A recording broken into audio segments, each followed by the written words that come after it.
Alors bonjour et bonsoir à ceux qui vont regarder cette vidéo en soirée. Je vais faire une petite vidéo assez courte, entre 5 et 10 minutes, pour vous présenter un souci assez courant en ce moment.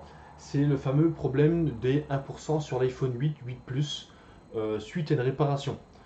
Donc là, en l'occurrence, c'est un iPhone 8 qui m'est parvenu suite à juste un diagnostic chez un autre réparateur. Donc si vous voulez, cet iPhone a été chez Apple pour un souci de réseau. Donc le client l'a ramené chez Apple pour un problème de réseau, ça, il ne capte plus le réseau, donc c'était en aucun service constamment. Apple l'ont retourné indiquant comme quoi il y avait un souci de présence d'humidité, donc effectivement l'appareil a pris l'eau. Pas grand chose, mais assez pour faire pour causer des petits soucis. Donc ce problème de réseau a été résolu, mais suite au diagnostic qui a été fait au préalable, il y a un problème de charge, comme je vous expliqué, le téléphone est bloqué à 1%. Donc là, c'est un iPhone 8 Plus réédition. Le téléphone, je ne sais pas si vous allez correctement voir, il est bloqué tout en haut sur 1%. Donc là, on voit clairement qu'il est à 1%. Mais je pense qu'il indique même 0% ici. Donc là, c'est pas forcément un souci de batterie. Le mieux à faire quand c'est comme ça, c'est de vérifier directement une batterie. Donc prenez une nouvelle batterie. Si ça ne règle pas le souci, considérez que le problème vient de la carte mère. Donc là, après, moi j'ai un autre appareil, comme vous le savez, qui permet de tester directement si le téléphone charge correctement. Là, en l'occurrence, le téléphone ne charge pas du tout. Enfin, il ne charge plus, il ne charge pas du tout. Alors, sachez que ça s'appelle un USB détecteur. Ça permet de voir la consommation réelle d'un iPhone ou d'un appareil avec une batterie en l'occurrence qui permet de charger. Normalement, une charge normale devrait être stable. Ça veut dire qu'elle devrait par exemple stagner à 0,50 ampères-heure ou stagner par exemple à 0,90. Là, en l'occurrence, quand l'écran comme ça est éteint, il consomme 0 ampère. Par contre, dès qu'il s'allume, il commence à consommer par exemple 0,10, 0,20, 0,30. Il fluctue un petit peu dans ces ampérages-là. Une fluctuation indique que la batterie n'est pas forcément prise en charge par la carte mère. Ça veut dire que le téléphone fonctionne sur secteur. C'est-à-dire que si par exemple on débranche le secteur, le téléphone ne va plus fonctionner, il va s'éteindre. Bref, ça c'est un petit détail à prendre en compte, mais bon, ça c'est ça avec l'expérience. Alors là, ce que je vais faire, la première chose à faire, donc là pour moi le souci vient bien de ce problème en l'occurrence. De toute façon, le mieux c'est de voir directement à l'œil nu. Donc on va démonter la carte mère. La carte mère, j'ai déjà dévissé. On va retirer l'écran. Hop, on retire l'écran. On le met de côté. On va démonter la carte mère. Alors, pour éviter ce genre de problème, quand vous prenez votre spatule, surtout, il ne faut pas aller chercher trop loin. Vous n'allez pas chercher au fond. Vous allez vraiment prendre le bord de la nappe et vous la levez. Il ne faut pas faire un effet levier. Vous prenez le bord de la nappe et vous la levez. Ici, pareil. Vous prenez le bord et vous la levez. Donc là, c'est pas branché. Hop. On va prendre directement ça. On va regarder au microscope. Alors, au microscope, on verra directement de toute façon. Bon, le téléphone a déjà été touché au niveau du réseau. Il manque le shield d'ailleurs. Je sais pas où est-ce qu'il est passé. Je sais pas si c'est Apple qui ont fait ça, si c'est le centre qui a fait ça. Alors ici, normalement, le souci, il vient généralement. Je vais mettre la caméra, hop, le microscope. Donc généralement, je dis bien généralement, si vous voulez, comme je vous expliquais juste à l'instant, quand vous allez chercher la nappe pour la débrancher, donc la nappe de la batterie par exemple, vous allez faire comme ça. Donc là, ça va pas trop poser de soucis parce qu'il n'y a il y a rien autour qui permet qui peut être arraché. Par contre, ici, vous avez la nappe de l'écran et bien souvent, si vous voulez, vous aurez tendance, par exemple, à aller la chercher comme ça. Et le souci, c'est qu'ici, vous avez deux composants. Vous en avez un là et un là. Ces deux-là sont reliés directement aux data. Les data, c'est deux petits connecteurs qui sont sur le connecteur de batterie qui vont permettre de gérer le data. Donc c'est la communication entre carte mère et batterie au niveau système. Ça va permettre de voir à quel pourcentage est la batterie, le nombre de cycles, etc. Surtout le pourcentage. Donc là, on a ces deux-là qui sont souvent en cause. Et on a aussi un petit filtre. Donc là, on ne le voit pas très bien, mais ici, on a un petit filtre normalement qui est ici. Donc on le voit directement. Ici, on a un petit condensateur, mais ça, c'est pas trop grave. Mais c'est surtout ce petit ce petit filtre qui est plus là. Donc ce petit filtre-là permet justement de faire une certaine liaison. Je vais vous le montrer aux ZXW. Donc là, on voit clairement que ces deux composants ils tiennent bien, il n'y a aucun souci. D'ailleurs, c'est généralement ceux-là qui sont arrachés. Et je vois qu'ici tout en haut on a aussi un petit condensateur qui bouge, mais bon ça c'est pas trop grave. Tant que c'est un condensateur, c'est pas trop grave. Donc on va regarder directement par exemple sur les plans. Donc au niveau des plans, on est ici, donc comme je l'ai dit, c'est cela qu'on enrage principalement. Et ici, comme je l'ai dit, on a un filtre. Je pense même pas que c'est un filtre, c'est une résistance. Ouais, c'est une résistance. C'est même pas un filtre, c'est une résistance. Donc on a cette résistance là qui a disparu. Donc ce qu'on va faire, c'est qu'on va la remplacer. Et puis on va voir si ça résout le problème. Bon, bah lui il est parti directement. On va le remettre plus tard. De toute façon, le principal c'est celui-là. Comme ça, on va voir si ça résout le problème. Alors, on va remettre la caméra. On va préparer la zone. Donc on met un peu de flux pour aider à la soudure. Hop.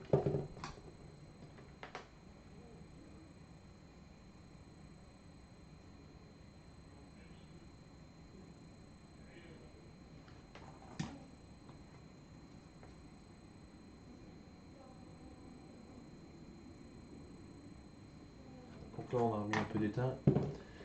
Par contre, je vais regarder directement sur un iPhone 8 parce que j'ai pas de carte mère d'iPhone 8 Plus. Si on peut récupérer une résistance comme ça.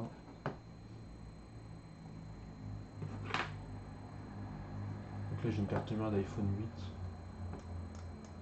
On va voir si juste à côté il y en a une, il y a un petit filtre pareil. Ça c'est quoi? 3201. Je pense que c'est celui-ci. Ouais. 3201. 3201, 3201. Et là, c'est le 3201. Donc on va récupérer celui-là. On va le mettre directement là et puis on va tester. Bon, celui-là il a déjà été touché. 3201 sur l'iPhone 8.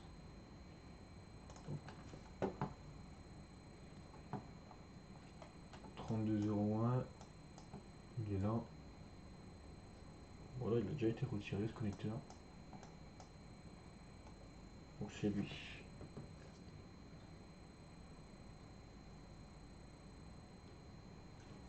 Si tout va bien, normalement, il devrait charger correctement. Hop, on va prendre la lumière.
Voilà. Éliminé.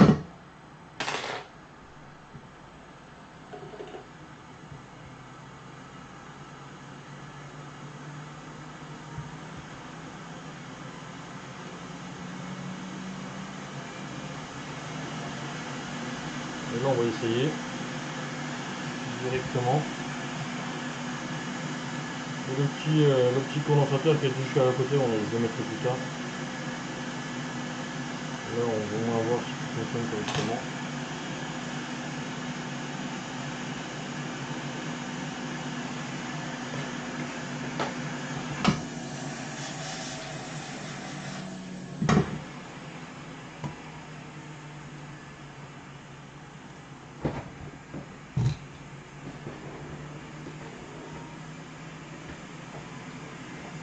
téléphone qui va appeler la carte mère.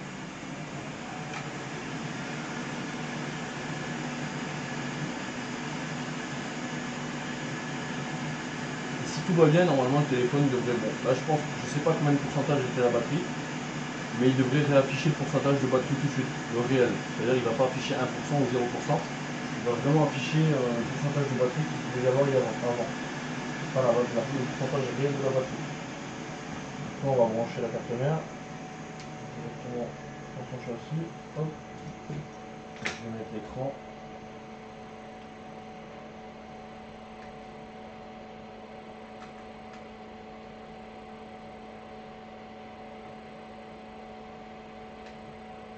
Voilà.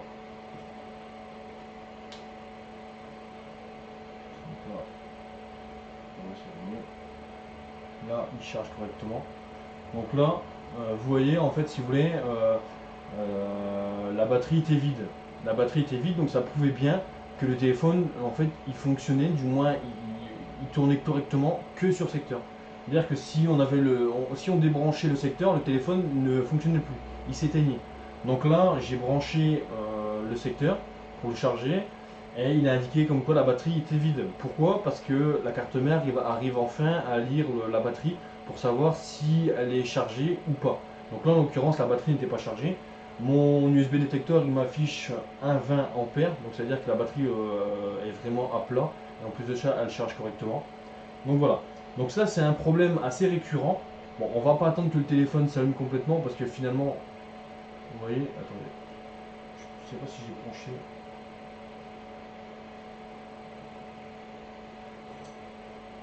Donc là, je débranche, il détecte plus la charge. Et là, je le branche, il redétecte la charge et il m'indique 1,20 ampères. Donc là, c'est un problème courant parce que c'est, si vous voulez, sans vraiment le savoir, c'est un peu le même problème qu'il y avait sur les iPhone 5S, 5C. On allait trop loin avec la spatule, on a arraché des petits filtres qui étaient très utiles. À première vue, on peut penser qu'ils ne servent pas grand chose, mais finalement, sur son fonctionnement général, c'est ultra important. Donc ça, c'est une panne assez courante. Si malheureusement ça vous arrive, n'hésitez pas à me contacter. On va pouvoir résoudre ça facilement. Et si vous avez d'autres soucis particuliers, iPhone 7 problème audio, iPhone 7 problème réseau, iPhone 8 problème réseau, ou toute autre panne de ce genre, n'hésitez pas à me contacter directement. Bonne soirée, au revoir.